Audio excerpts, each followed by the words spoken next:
And away we go, episode 1156 of the Al Galdi podcast. It is Tuesday, September 16th, 2025, and the number one person in Washington, D.C. area sports, Commanders quarterback Jayden Daniels, has a knee injury. Reportedly a knee sprain. He is not expected to miss much time, but whether he'll play for the team in its game against the Las Vegas Raiders at Northwest Stadium this Sunday afternoon at 1 is unknown. Might it be that the former Raider, the Commanders QB2, Marcus Mariota, will be the Commanders starting quarterback this Sunday afternoon? Mariota was with the Raiders for 2 seasons, 2020 and 2021. Hello and welcome to this Tuesday installment of the Al Galdi podcast. I do not like that our guy, Jayden Daniels, has a knee injury. This is not a good thing, even if the injury isn't serious. This is the kind of thing that can linger. Hopefully it does not. The Commanders, in their 27-18 loss at the Green Bay Packers on Thursday Night Football this past Thursday night, got bludgeoned by injury. Commanders head coach Dan Quinn, he did a press conference on Monday afternoon, and speaking to reporters for the first time since his post-game press conference following that loss at the Packers. And so we, on this installment of the podcast, have quite a bit to discuss. Next segment, a deep dive on this Jayden Daniels situation, including why Marcus Mariota, unless Daniels is feeling really good, should be the Commanders starting quarterback against the Raiders. The following segment, conversation about the many other injuries suffered by the Commanders in the loss at the Packers, including running back Austin Ekeler and edge defender Deatrich Wise Jr. being done for the season, and discouraging words from Dan Quinn on receiver Noah Brown and tight end John Bates. Also, we'll get into the performance of the Commanders' offensive line in the loss at the Packers, and the problem that is the Commanders covering tight ends off the team getting worked by Tucker Kraft in that loss at the Packers, and now being set to face the Raiders' Brock Bowers. And also on the show, we'll talk Nationals and Orioles. The Nats, they on Monday evening got routed by the Atlanta Braves 11-3 at Nationals Park as starting pitcher Mitchell Parker had another bad outing. This as we have another reported candidate for the head of Nats baseball operations, and as we have an update on Nats starting pitching prospect Jarlin Susana. The O's, they on Monday night won at the American League worst Chicago White Sox 4-1 as starting pitcher Kyle Bradish had another good outing and his comeback from Tommy John surgery. You can hit me up on X at Al Galdi. You can email me the Al Galdi podcast at yahoo.com. Email from Doug Wilson on the Commanders off their loss at the Packers. Writes Doug, hey Galdi, so Thursday night was bad, really bad, but should we be surprised? Last season it seemed like everyone settled on the fact that we were a really good team, but were we? I never really thought so. The excruciating wins over terrible teams last season spoke to the fact that we were a very mediocre team with a star quarterback, a team that played a soft schedule with bad quarterbacks, did not have very many injuries, and seemingly got all of the breaks. The good teams we have played that had a full complement of players, including Thursday night, have beaten us soundly. Thursday night, we looked slow and old, we're outcoached, and we're overmatched. In the same way, we were overmatched in the NFC Championship game last season. I understand that the NFL is a very week-to-week league, and you can have bad games, but Thursday night was not just a bad game. I felt like the Packers were like twice as good as we were. And what makes things worse is that now there is tape on how to contain Jayden. That was brutal. Anyway, this take isn't gloom and doom, necessarily. I still have high hopes for the future. It's just that this team is constructed, it will not sniff the Super Bowl. We'll have to get much younger and faster and have much more talent on both sides of the ball. I believe this will happen under Adam Peters. Based on the results, my expectations need to be lowered, and if we go 500 this year, that would be a success. Much tougher schedule, playing much better quarterbacks. Last year was fool's gold, and I think we will see that as this season plays out. I hope I'm wrong, but I'm going to concentrate on which young players do well, especially Jayden, and whether he can overcome adversity like you saw on Thursday night. I appreciated your assessment of the game on Friday morning, except for the part where you said we were still a good team. I just don't agree. Hail to the Redskins and hail to the upcoming drafts. Thank you for the email, Doug. I do still think that the Commanders are a good team. I'm not going to let one game, especially a road game on a short week against what appears to be a really good team in the Packers in week 2 of a regular season, knock me off my belief that the Commanders are a good team. This was one game. It was a terrible game for the Commanders, but it by no means has to be a defining game for the Commanders.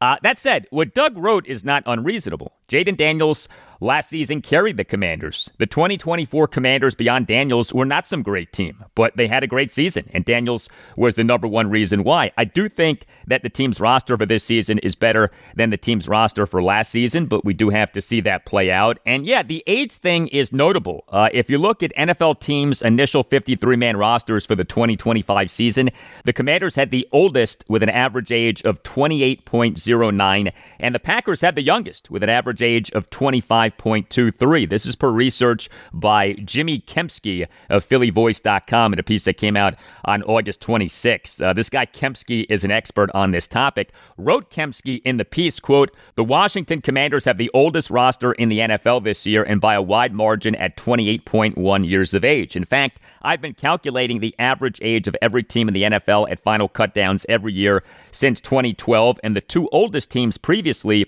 were the 2023 Saints and 2018 Raiders, both at 27.4 years of age. A common rebuttal by fans who don't want their team to be super old is usually something to the effect of, well, if you take out this guy or that guy, then their average age is lower. Of course, that premise can be applied to every other team too, but in the case of the Commanders, they're old across the entire roster, with a staggering 25 players who are 29 years of age or older," end quote. Now, I still would say, hey, while starters like tight end Zach Ertz and linebacker Bobby Wagner are older players, also older players and driving up that average age are players like the QB3, Josh Johnson, and punter Tress Way, and long snapper Tyler Ott, and linebacker and special teams ace Nick Bellore. A good number of the Commanders' older players are players who are not key players on offense or defense, but I get what Kempski wrote. What's also notable is that the second and third youngest NFL teams were NFC East teams. Number 2, the Philadelphia Eagles, 25.49. Number 3, the Dallas Cowboys, 25.74. The New York Giants were number 28, 26.58. And speaking of the Giants, their QB1, Russell Wilson, is a perfect example of the week-to-week nature of the NFL and why we shouldn't panic over how bad the Commanders looked at the Packers. The Commanders made Wilson look horrible in their 21-6 win over the Giants at Northwest Stadium on September 7th. And yet, what happened with Wilson this past Sunday? He looked awesome in the Giants' 40-37 overtime loss at the Cowboys. 30 for 41 for 450 yards, 3 touchdowns, and an interception. He took 3 sacks. He had 3 carries for 23 yards and a fumble. Week-to-week league. Email from Nathan on the Nats and Does regarding the 2026 MLB draft. Writes Nathan, will the Orioles anti-tanking rule affect the Nats or Orioles draft position or any other team's draft positions in the next draft? Thank you for the email, Nathan. So Major League Baseball and the MLB Players Association in March 2022 agreed on and ratified the current collective bargaining agreement, the current CBA, which featured a bunch of new rules for the MLB draft. Among the new rules was a draft lottery. The first 6 choices of each MLB draft now are determined by lottery rather than by the reverse order of the previous regular season standings. So the draft lottery, in theory, includes all 18 non-postseason clubs from the previous season, but there are anti-tanking rules in place. Anti-tanking rules inspired, in part, yes, by the Orioles' hardcore and unapologetic tank of 2019 through 2021. The anti-tanking rules include the following. A team that receives a revenue-sharing payout can't receive a lottery pick for more than 2 years in a row. B, a team that does not receive a revenue-sharing payout can't get a lottery pick in consecutive drafts. C, a team that's ineligible for the draft lottery can't select higher than 10th overall in that draft. The Nats won the draft lottery for the 2025 MLB draft. The O's in the 2025 MLB draft had the number 19 overall pick. Based on all of this, the Nats are not eligible for the draft lottery for the 2026 MLB draft, but the O's are eligible for the draft lottery for the 2026 MLB draft. The Nats, Colorado Rockies, and Los Angeles Angels are ineligible for the draft lottery for the 2026 MLB draft. But look, where you draft in an MLB draft does not matter nearly as much as how you draft. The difference between the number 1 overall pick in an MLB draft and, say, the number 10 overall pick in an MLB draft is very different than the difference between the numbers 1 and 10 overall picks in an NFL or NBA draft. So while the Nats' bad 2025 season can't land them any better than the number 10 overall pick in the 2026 MLB draft, what matters a lot more than that is that their next next baseball operations regime be very good at drafting and player development. Hey, if you are a Commanders fan and you are on Instagram, make sure that you're following WSH on the Daily. The handle is at WSH on the Daily. WSH on the Daily provides outstanding daily Commanders coverage. The page is updated every day, always has a great fresh look. WSH on the Daily just started in 2021 and yet has well over 43,000 followers. So you learn a lot by following WSH on the Daily. You are entertained quite a bit by following WSH on the Daily. If you're on Instagram, check out WSH on the Daily. The handle is at WSH on the Daily. And check out WSH on the Daily's online shop, WSHonthedaily.com. Some terrific gear, t-shirts, sweatshirts, hoodies, hats, excellent materials, modern looks. So for smart, informative, fun, and engaging Commanders content, check out WSH on the Daily on Instagram. And for great merch, visit WSHonthedaily.com.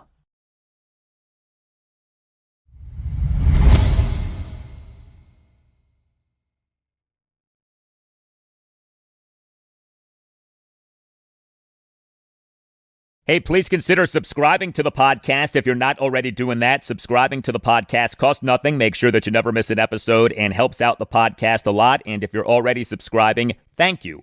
We knew that the Commanders' 27-18 loss at the Green Bay Packers on Thursday Night Football this past Thursday night was a costly loss for the Commanders in terms of injuries. Well, it turns out that the game was even more costly than we initially realized. The most important player on the Commanders, the QB1, Jayden Daniels, he during the game suffered a knee injury, and his status for the Commanders game against the Las Vegas Raiders at Northwest Stadium this Sunday afternoon at 1 is uncertain. We on Monday afternoon in the 2 p.m. Eastern hour had various reports that Daniels in this loss at the Packers suffered a sprained knee. We at exactly 2:24 p.m. Eastern on Monday got posts on X from the top two NFL insiders, Adam Schefter of ESPN and Ian Rappaport of NFL Network. Look the posts up for yourself. Each one has the exact same timestamp, 2:24 p.m. Eastern. Amazing how that works. It's almost like Schefter and Rappaport have the same source, and by that I mean, of course, they have the same source. From Adam Schefter in a post on X on Monday afternoon at 2:24, quote, Commanders QB Jayden Daniels has a knee injury that has his status for Sunday's game versus the Raiders in question. Per league sources, the injury is not believed to be serious, but it remains uncertain whether Daniels will be able to play Sunday, end quote. And Schefter in a post on X a few minutes later on Monday afternoon referred to Daniels' knee injury as, quote, a knee sprain, end quote. From Ian Rappaport in a post on X on Monday afternoon at 2:24, quote, Commanders QB Jayden Daniels, who underwent an MRI following the loss to the Packers, was diagnosed with a sprained knee per me and Mike Garafolo. Not a long-term injury, but Daniels' status this week versus the Raiders is in doubt, end quote. Additionally, the Commanders on Monday afternoon announced having placed running back Austin Ekeler and edge defender Deatrich Wise Jr. on the reserve/injured list. Each guy in the loss at the Packers suffered a season-ending injury. Ekeler suffered a torn Achilles. Wise suffered a quadriceps injury. And various other Commanders players in the loss at the Packers dealt with injury. Receiver Noah Brown left the game due to a groin injury. Tight end John Bates left the game due to a groin injury. Left guard Brandon Coleman dealt with a shoulder injury but did come back into the game. Cornerback Trey Amos dealt with a shoulder injury but came back into the game. Cornerback Jonathan Jones dealt with a hamstring injury. Commanders head coach Dan Quinn, he about an hour after these reports on Jayden Daniels came out, did a press conference on Monday afternoon. The presser started shortly after 3:30, lasted for around 22 minutes. So this was Quinn during his opening statement of the presser. Well, I'll start off just with a little bit of tough news, and we have two players that will be out for the year, and that's Austin Ekeler and Deatrich Wise. And I know we hear a lot this a next man up league, but I just wanted to take a moment and talk about these two, and they have made a tremendous impact on our team on the field, but also off the field. These are two incredible guys. And so just want to acknowledge that. Before we got rolling, I'm definitely bummed for them. We have four others for some injuries that we're still assessing: Noah Brown, John Jones, John Bates, and Jayden. I know lots of the questions will be about our QB, but I can say here's what I know, And when I say that, it's all really that I know. So he did have an MRI, and he has already begun his return to play process with us. He is truly day-to-day. What does that mean for Sunday? I can't tell you that now. I'll have more to share on that when we get to Wednesday and practice and what that would look like. But in the return to play, he and any of the guys would have to hit all of the markers for us to get back and do our thing. So we got a good plan of how to return to play for him and for everybody else. And I'll give you more insights just as soon as I have them. So I want to make sure I gave you all that I had, that he's day-to-day as we're sitting today. And I'll share more with you on Wednesday when we get together before practice.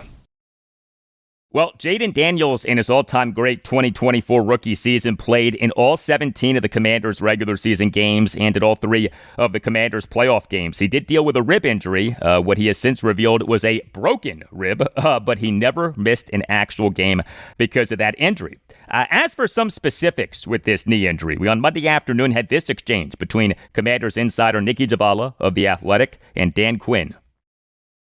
Hi, Dan. Is it in fact a knee sprain that he's dealing with? And was he hurt on that tackle in the fourth quarter with about 5 minutes left where he came up hobbling? He was hurt on a tackle.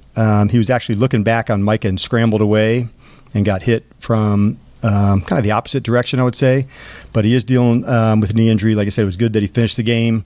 And now as we get through it, we'll just kind of go through the whole process with him. And we're not going to miss it either, Nikki. With Jayden, we know how important he is. And so we're just going to kind of take it. That's why I truly say it's day by day to make sure that he can absolutely be himself.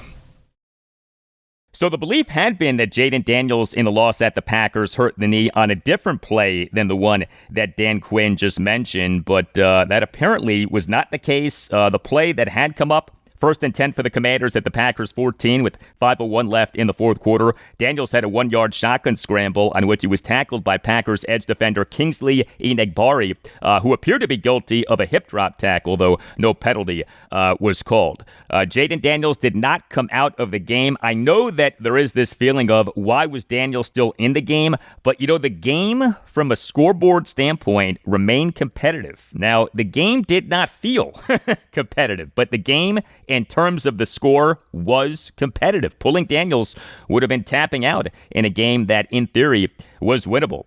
What will go into whether Jayden Daniels plays against the Raiders? We on Monday afternoon had this exchange between Commanders insider John Keim of ESPN and Dan Quinn.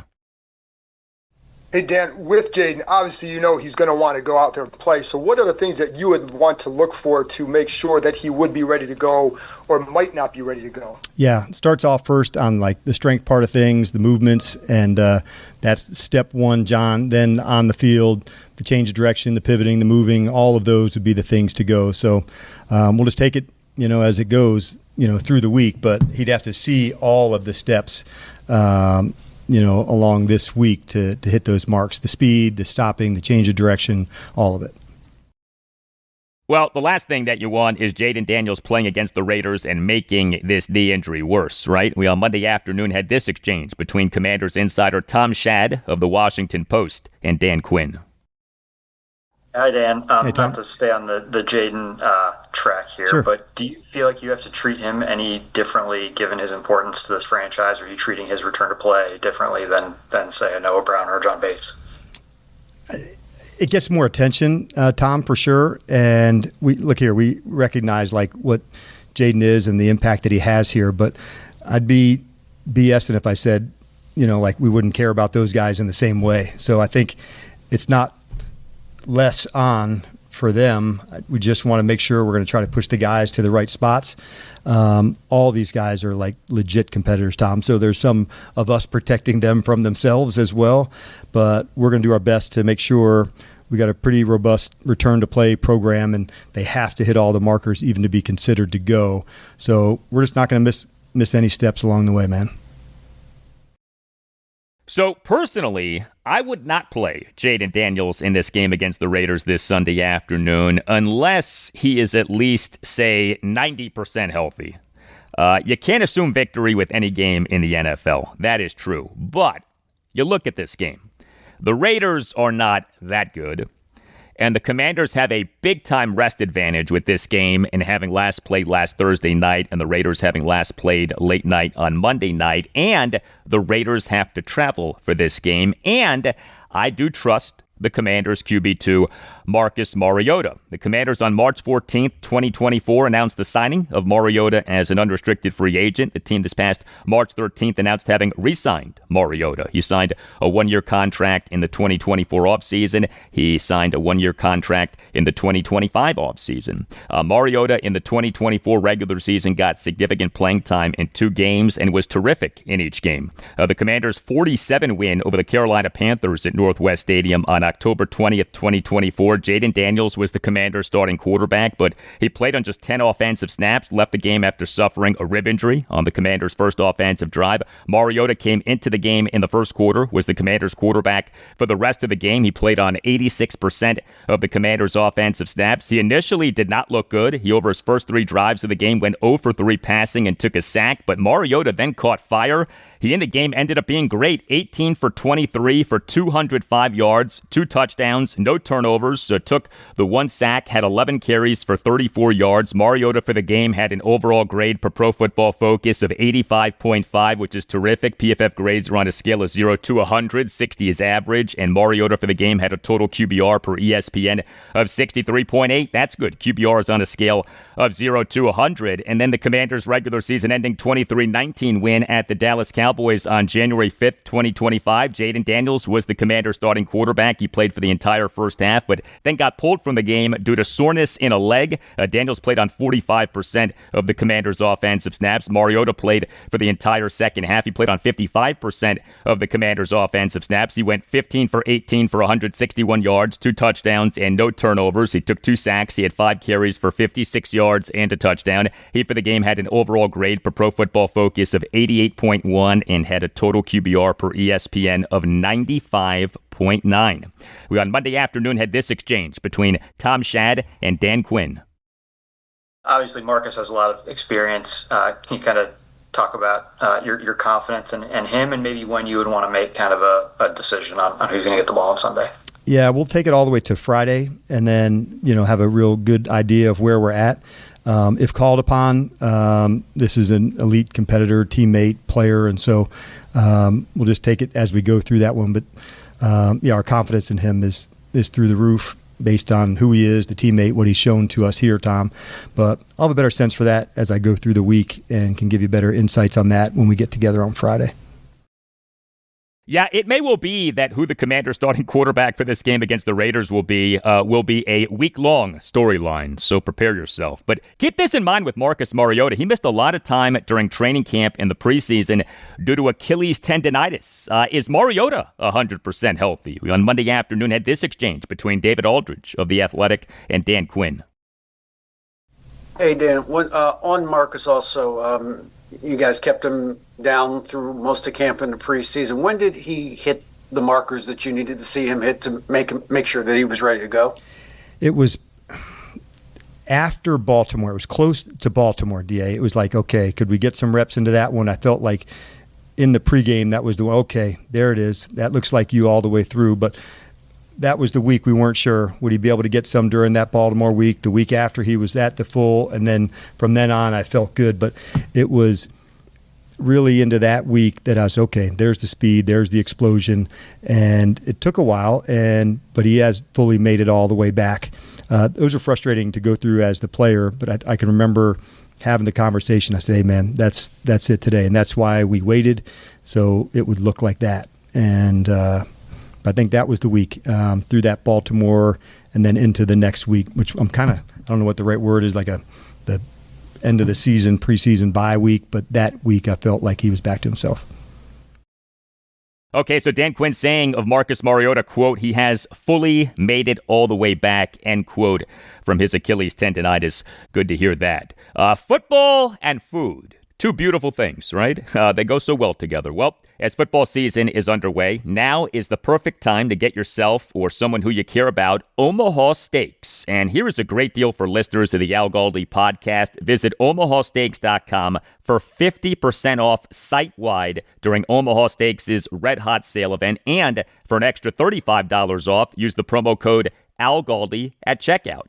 Omaha Steaks delivers the world's best steak experience. Enjoy USDA-certified tender steaks, juicy burgers, cozy and convenient comfort meals like chicken and pork, plus tailgating favorites like chicken wings, smash burgers, and big deli-style franks. Also, Omaha Steaks offers great desserts. I love Omaha Steaks food. My wife and kids love Omaha Steaks food. There's no risk. Every bite is backed by a 100% guarantee. And you're supporting one of this country's great companies. Omaha Steaks is a family-owned company that has been America's original butcher since 1917. Treat yourself and your family or someone who you care about to Omaha Steaks and take advantage of the great deal for listeners of the ALGALDI podcast. Go to omahasteaks.com for 50% off site-wide during Omaha Steaks' Red Hot Sale event. And for an extra $35 off, use the promo code ALGALDI at checkout. That's 50% off at omahasteaks.com and an extra $35 off with the promo code ALGALDI at checkout. See site for details.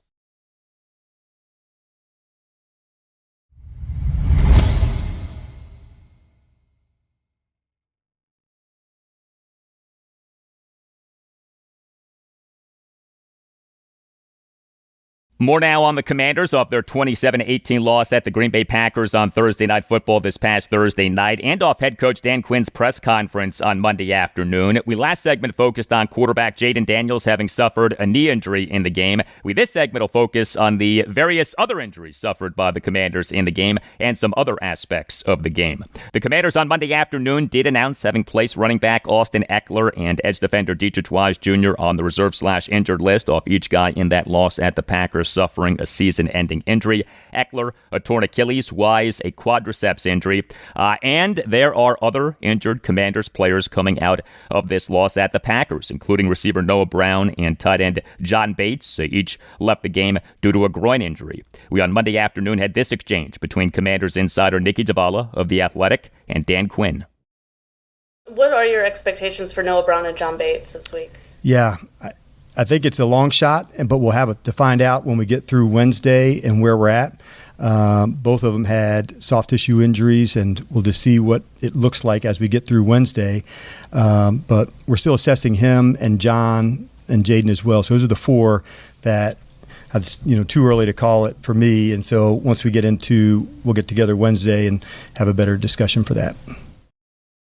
So, Dan Quinn saying regarding Noah Brown and John Bates each playing in the Commanders game against the Las Vegas Raiders at Northwest Stadium this Sunday afternoon at 1, quote, "I think it's a long shot," end quote. Not good. What now for the Commanders with Austin Ekeler done for the season? The Commanders in March 2024 signed Ekeler as an unrestricted free agent. He signed a 2-year contract. Ekeler for the 2024 regular season was number 2 among all qualified pass catchers in the NFL in yards after catch per reception, yak per reception per Sport Radar, 12.11. The Commanders on Monday afternoon announced having signed receiver Chris Moore from the practice squad to the active roster, and announced having signed running back Chase Edmonds to the practice squad. This season is Edmonds' age 29 season. He has played in regular season games for 4 NFL teams, including the Arizona Cardinals over the 2018 through 2021 season. So Edmonds has a connection to Commanders offensive coordinator Cliff Kingsbury, who was the Cardinals head coach January 2019 to January 2023. Now, Austin Ekeler being done for the season, presumably, hopefully, means that running back Chris Rodriguez Jr. now will be active off having been inactive for each of the team's first 2 games of this regular season. But Rodriguez is not a direct replacement for Ekeler. Running back Jeremy McNichols is more of a direct replacement for Ekeler. The Commanders also have running back Donovan Edwards on the practice squad. But the top 3 backs now would seem to be, in some order, Ja'Cory Krosky-Merritt, Chris Rodriguez, and Jeremy McNichols. We on Monday afternoon had this exchange between Commanders insider Liam Griffin of the Washington Times and Dan Quinn. Hi, Coach. Obviously, Austin Ekeler had a huge impact in the pass game. How do you go about replacing his role? Is that something that you're comfortable having Bill Krosky-Merritt jump in, or are you going to see more Jeremy McNichols? What's the approach there? Yeah, you're right. He has been such a factor for us, Liam, both on the field, and I can't emphasize this enough, the teammate he is off the field, the standard that he sets, how he goes for things. So it won't be with one person, not right away anyway. Those roles get worked out over time. But it won't be in the exact same way. I will tell you that. That's not somebody just say, okay, let's just, plug and play. So we'll feature some guys in some different ways for sure, but it won't be in the exact same way we did it with Austin. All right. As for Deatrich Wise, significant loss. The team this past March 19th announced having signed Wise as an unrestricted free agent. He signed a 1-year contract. He is a big edge defender. The idea was for Wise to be a big part of an improved run defense for the Commanders. So the Commanders on Monday afternoon announced having signed edge defender Jalen Holmes from the practice squad to the active roster. We on Monday afternoon had this exchange between Commanders insider J.P. Finley of NBC4 and Dan Quinn. Similarly to the Ekeler question, you guys were really excited about Deatrich Wise. He played great in the opener against the Giants. Yep. What do you do to fill that hole now going forward? Yeah, we'll have to adjust for sure. And like the size and the strength that Deatrich played with on the edge, that's a real thing. And so we'll mix it around. Fortunately for the roster, we've got some guys with some size that we can put into some different locations without giving away too much, but we'll have to do that some just because of the importance of that. And that's why Deatrich was here, to add some strength into the run game, and that's not going to change. But we will have to do it a little bit differently. We'll also see, how we can develop. Jalen Holmes has been somebody that's been here. We've got a lot of faith in him as well, and we're still looking to see what we'd add and how that would look as well. Well, Deatrich Wise was taken by the New England Patriots in the 4th round of the 2017 NFL Draft out of the University of Arkansas. He spent his first 8 NFL seasons, 2017 through 2024, with the Pats. So Wise, over his 8 regular seasons with the Pats, was very durable. He played in 126 of a possible 132 games, but now he is done for the season with the Commanders, just 2 games into this regular season. We call that bad injury luck, and that was my number one concern with the Commanders coming into this regular season, that the team, which enjoyed very good injury luck last season, might experience a regression in injury luck this season. Well, so far, that is exactly what is happening. On Monday afternoon, had this exchange between Commanders insider John Keim of ESPN and Dan Quinn. You guys didn't have to deal with this amount of injuries at one time last year. So what is it? What kind of a challenge does this pose for the team this week and going forward? Yeah, I think teams go through it, John. It's just at different times, with injuries and such. And so having this 70-man roster, you've heard me say it's going to take everybody. It's even on the old days when it was just 53, that's not really how it goes. For those of us who've been around the league enough, you need a big, deep crew. And if players do have to miss, that's why we have this, group and how we play. So we'll just take it as it goes. But it's a little bit of a puzzle. You have to put it together, much like other teams do, and we'll be prepared for that with the contingency plans at certain spots if we need them. A metric I like to look at when it comes to NFL injuries is Aaron Schatz's adjusted games lost metric. Adjusted games lost quantifies the impact of injuries on a team by considering both the number of games a player misses and the importance of that player to the team. The Commanders for the 2024 regular season were number 5 in the NFL in fewest adjusted games lost. We'll see where the Commanders ultimately rank in fewest adjusted games lost for this regular season, but the team is not off to a good start in that department. When it comes to the Commanders' play in the loss at the Packers, not a good game for the Commanders' offensive line. The Commanders' starting offensive line, Laramie Tunsil at left tackle, Brandon Coleman at left guard, Tyler Biadasz at center, Nick Allegretti at right guard, Josh Connerly Jr. at right tackle. Brandon Coleman dealt with a shoulder injury, came back into the game. He played on 84% of the Commanders' offensive snaps. Chris Paul filled in for Coleman and played on 16% of the Commanders' offensive snaps. Laramie Tunsil, Tyler Biadasz, Nick Allegretti, and Josh Connerly each played on 100% of the Commanders' offensive snaps. The Commanders, of course, got wrecked by Packers edge defender Micah Parsons. He played on 68% of the Packers' defensive snaps, totaled 3 quarterback hits, including half of a sack, and per the NFL's Next Gen Stats, generated a team-high 8 pressures over 37 pass rush snaps. The right side of the Commanders' offensive line, Josh Conerly and Nick Allegretti, got brutalized. Conerly and Allegretti in this game, per True Media, combined to allow 15 pressures, 9 hurries, and 4 sacks. Conerly for the game had an overall grade per Pro Football Focus of just 37.6. Conerly committed a holding penalty that was declined. Allegretti committed 2 accepted penalties. Laramie Tunsil committed a 5-yard false start penalty that was accepted. We on Monday afternoon had this exchange between David Aldridge of The Athletic and Dan Quinn.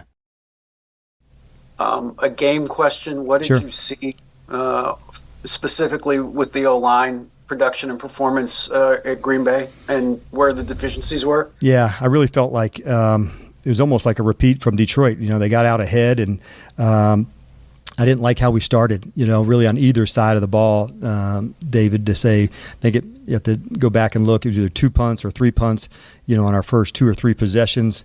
They drove down some, so I didn't love the way that we started. As bad as it felt, as we got into the start of the fourth quarter, you're down a touchdown. Okay, we stayed in the fight. As bad as it felt, we didn't hit on a field goal at the end of half. We missed on a good return coming out of the half. So I thought our complementary football back and forth wasn't right. And then when it got to the 2 scores, then you're back throwing it all, to try to catch up again. So I thought, all right, can we stay in this fight? Here's our time to go take our shot. They went down to score, and that's where I thought the game changed, man, where we had 1 shot to go fight for it. Didn't love our balance, honestly, to go, that many runs and passes. At the half, there wasn't a lot of plays, so it looks at the end of the game way higher in the passing, which is not what you want to do against a team that's rushing and going. But I just didn't love, on both sides the way we started.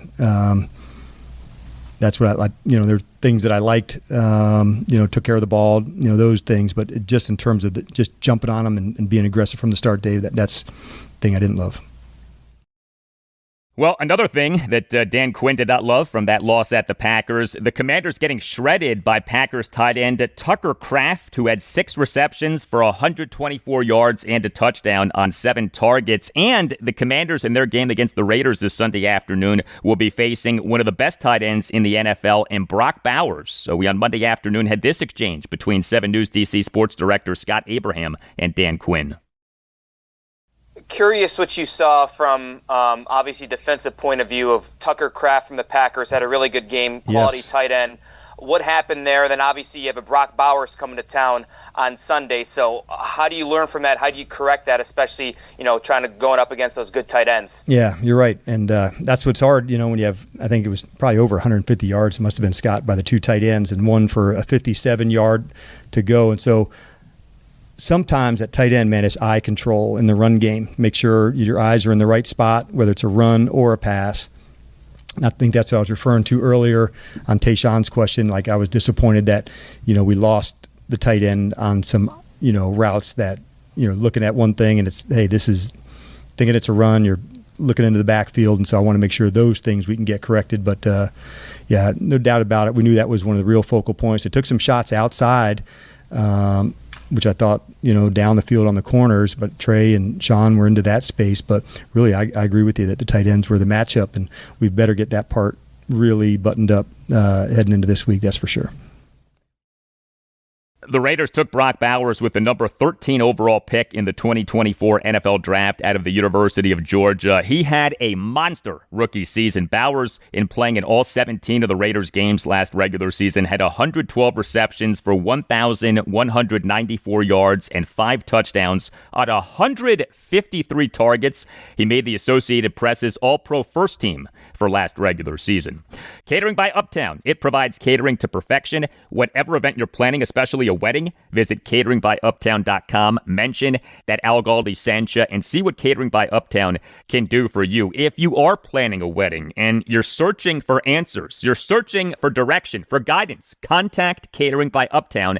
Go to cateringbyuptown.com. Mention that Al Galdi sent you and see what Catering by Uptown can do for you. Catering by Uptown provides both great service and a great price.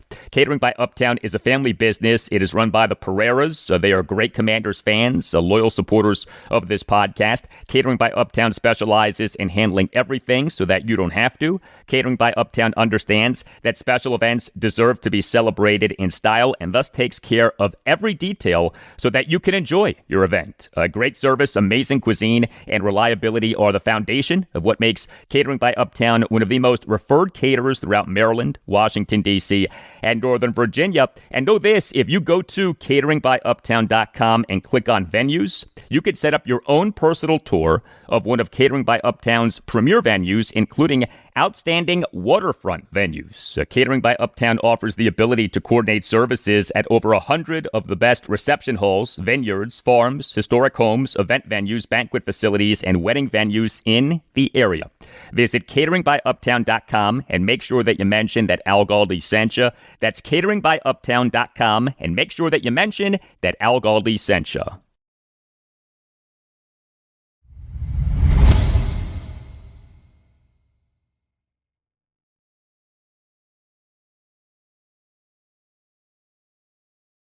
We have another reported candidate for the head of Nationals baseball operations, Cleveland Guardians Executive Vice President and Assistant General Manager Matt Foreman. That according to Nats insider Andrew Golden of the Washington Post in a post on X on Monday evening. Other reported candidates to run Nats baseball ops, Chicago Cubs General Manager Carter Hawkins, Arizona Diamondbacks Senior Vice President and Assistant General Manager Emil Sadeh, who went to the University of Maryland, Los Angeles Dodgers Senior Vice President of Baseball Operations Josh Burns, who went to St. Albans School in Washington, D.C., and Nats Interim General Manager Mike DeBartolo. So this search apparently is moving, and the expectation is that we'll have resolution right around the end of this Nats season. I like that Nats ownership, the Lerner family, is talking to a variety of people. That is a good thing. Get as many opinions on your organization from smart people as possible, regardless of who you hire. Meantime, it's not a given that the Nats are going to finish MLB's 2025 regular season with the worst record in the National League East. The Nats entered Monday 4 games behind the Atlanta Braves for 4th in the division, and on Monday evening played Game 1 of a 4-game series against the Braves at Nationals Park, the first of 7 games against the Braves over the Nats' next 10 games. But the Nats on Monday evening got ripped by the Braves, an 11-3 loss. So the Nats now are 62-88, second worst record in the National League. 5 games behind the Braves, who now are 67-83. Another rough outing for Nats starting pitcher Mitchell Parker. He allowed 6 runs in 5 innings. He gave up 10 hits, which were a home run, 2 doubles, and 7 singles. He issued a walk. He recorded just 1 strikeout. He threw 103 pitches, 66 strikes, 37 balls. So Parker began his outing with 3 scoreless innings, but he in the top of the 4th allowed 2 runs, and in the top of the 5th allowed 3 runs as he gave up a 2-out, 3-run homer by Matt Olson to right field for a 5-1 Braves lead. Mitchell Parker now for this regular season, 30 starts, ERA of 5.85, worst among all qualified pitchers in the majors, WHIP of 1.47, worst among all qualified pitchers in the majors. It is painful to say, but Mitchell Parker quantifiably has been the worst qualified pitcher in MLB this season. A bad game for the Nats bullpen, which has come back down to earth lately. 3 Nats relievers combined to allow 5 runs in 4 innings. Shinosuke Ogasawara allowed 2 runs in 2 innings. Connor Pilkington tossed a perfect top of the 8th, but Orlando Revolta allowed 3 runs in 1 inning. He did record 3 swinging strikeouts, but he in the top of the 9th gave up 2 home runs. He gave up a 1-out solo homer by Ronald Acuna Jr. to left field for a 9-3 Braves lead. The homer went a projected 423 feet per StatCast, and Revolta gave up a 2-out 2-run homer by Drake Baldwin to right field on an 0-2 pitch for an 11-3 Braves lead. The Nats offense in this 11-3 loss to the Braves on Monday evening was not good. The Nats scored just 3 runs, a total just 6 hits, which were a home run and 5 singles. The Nats did work 5 walks, did go 2 for 5 with runners in scoring position. Braves starting pitcher Spencer Strider, he allowed 1 run in 7 innings with 6 strikeouts. The biggest bright spot for the Nats was the surging Dalen Lyle. He is the Nats starting DH and number 4 batter, went 2 for 3 with a solo homer, a single, and a walk. walk. He did get picked off at first base. He has made a lot of outs on the base paths, and he actually has not been all that impressive defensively, but man, is he hitting. Lyle in a Nats one-run second had a leadoff homer to right field for a 1-0 Nats lead despite having been down in the count at 1.02. Dalen Lyle at the major league level this regular season, 310 plate appearances, OPS of 814.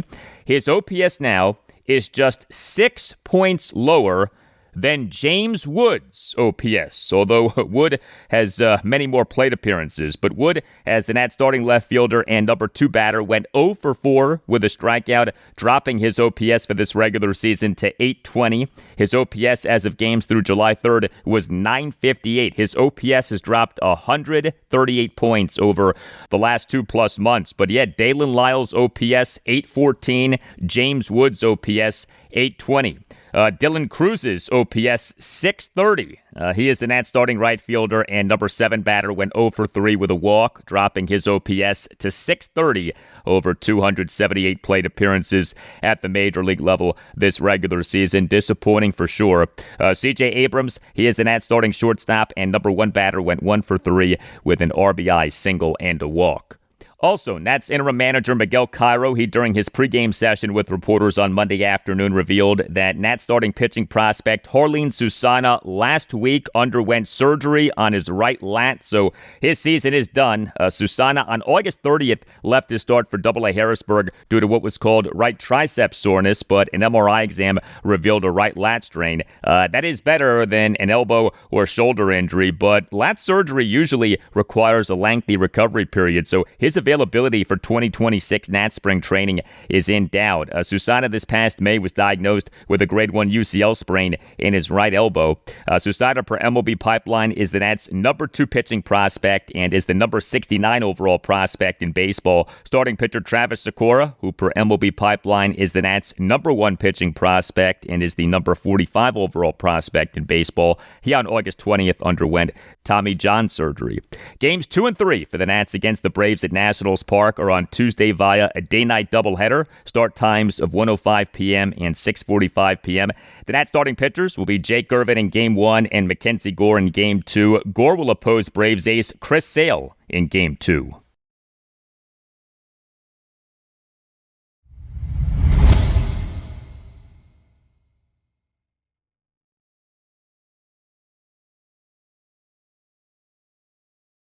So for the Orioles in this second consecutive season in which the team is getting hammered by injury, even good injury news comes with bad injury news. The O's on Tuesday are expected to activate infielder Jordan Westburg from the 10-day injured list. That's good news. He's a key player for the O's. He has been on the 10-day IL since August 22nd, retroactive to August 19th. This due to a sprained right ankle. Westburg was on the 10-day IL from April 28th, retroactive to April 27th to June 10th.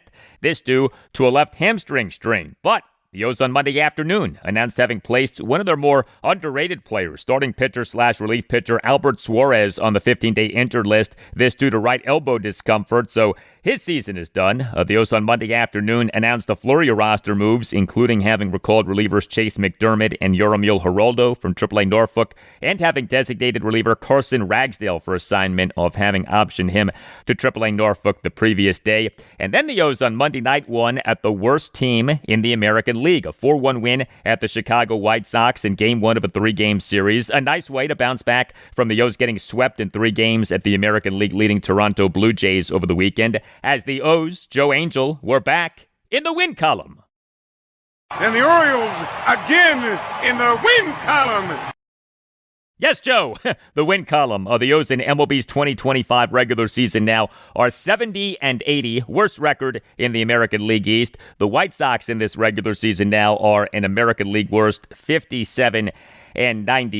Another good outing for Orioles starting pitcher Kyle Bradish. He allowed 1 run in 5 innings with 9 strikeouts. He gave up just 4 hits, which were a double and 3 singles. He did issue 4 walks. He threw 88 pitches, 55 strikes, 33 balls. This was start number 4 for Bradish since the O's on August 26 announced having activated him from the 60-day injured list. He had been on that since March 21st due to Tommy John surgery that he underwent in June 2024. Bradish, over these 4 starts, ERA at 2.45, whip of 1.09, 30 strikeouts versus 8 walks. Terrific. So encouraging how good Kyle Bradish has looked in his comeback here from Tommy John surgery. Perfection from the Orioles bullpen in this 4-1 win at the White Sox on Monday night. 2 Orioles relievers combined for 4 perfect innings. Cade Stroud tossed the perfect bottom of the 6th with 2 swinging strikeouts, and Deatrich Wise tossed 3 perfect innings with 4 swinging strikeouts. Outstanding.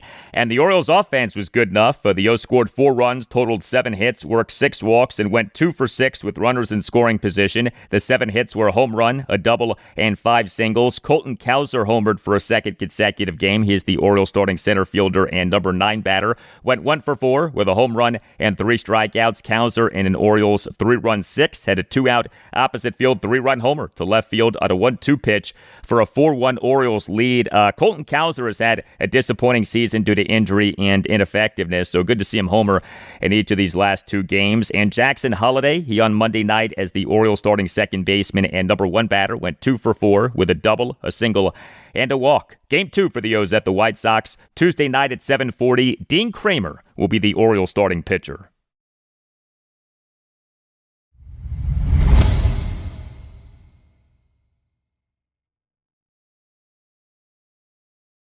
And that'll do it for you and me for now. Keep the feedback coming. You can hit me up on X at Al Galdi. You can email me the Al Galdi podcast at yahoo.com. Wednesday show, episode 1157. Will include a lot for you on the Commanders. Also on Wednesday show, I'll talk Nationals and Orioles. The Nats are home to the Atlanta Braves for a day-night doubleheader on Tuesday. Start times of 1:05 p.m. and 6:45 p.m. for games 2 and 3 of a 4-game series. The O's are at the Chicago White Sox Tuesday night at 7:40 in game 2 of a 3-game series. Have a great rest of your Tuesday, and I'll talk to you on Wednesday. And Jayden, I know lots of the questions will be about our QB, but I can say here's what I know. And when I say that, it's all really that I know. So he did have an MRI, and he has already begun his return to play process with us. He is truly day-to-day. What does that mean for Sunday? I can't tell you that now.